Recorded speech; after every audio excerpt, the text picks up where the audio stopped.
N'est-ce pas magnifique? Nous sommes dans la partie la plus belle du musée des Arts et Métiers, la plus majestueuse aussi, la fameuse chapelle Saint-Martin-des-Champs.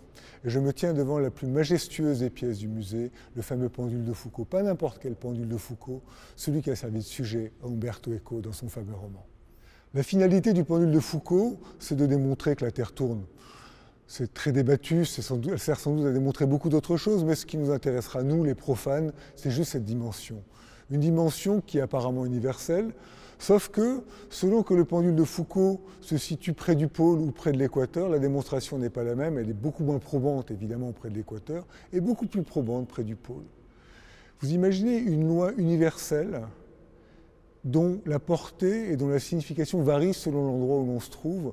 Cela vaut pour beaucoup d'autres choses, beaucoup d'autres lois de la nature. Prenez par exemple la fameuse histoire de l'eau qui tourne dans un évier, qui tourne dans le sens des aiguilles d'une montre lorsque l'on est dans l'hémisphère nord, à l'inverse des aiguilles d'une montre lorsqu'on est dans l'hémisphère sud.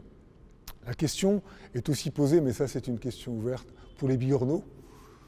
Tourne-t-il dans le sens des aiguilles d'une montre dans l'hémisphère nord et dans le sens opposé dans l'hémisphère sud? En ce qui nous concerne, la démonstration est claire. Si les lois de la nature rencontrent leurs limites géographiques, a fortiori les lois des hommes. Pour les lois des hommes, les implications sont très claires. Elles sont de trois ordres, biologique, physique et logique.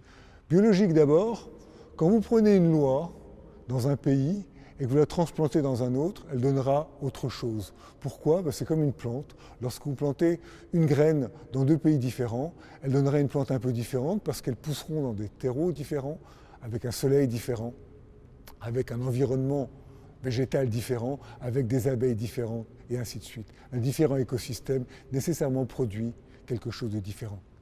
Pareil pour une loi, parce que les cultures sont différentes, parce que le système judiciaire est différent, nécessairement, une même loi donnera des choses différentes selon le pays dans lequel on se trouve.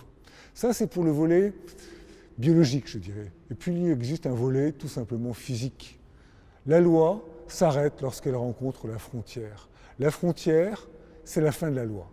Donc lorsque vous trouvez la même loi des deux côtés de la frontière, cela veut dire tout simplement que vous avez deux lois. Et la troisième implication de la géographie sur les lois, c'est une implication logique. On parle beaucoup d'harmonisation, surtout ici en Europe.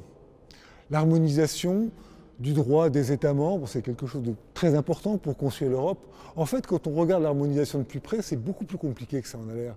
Parce que produire la même loi dans deux pays différents, ça produit non pas de l'harmonie, mais de la symétrie. Et la symétrie, c'est du télescopage.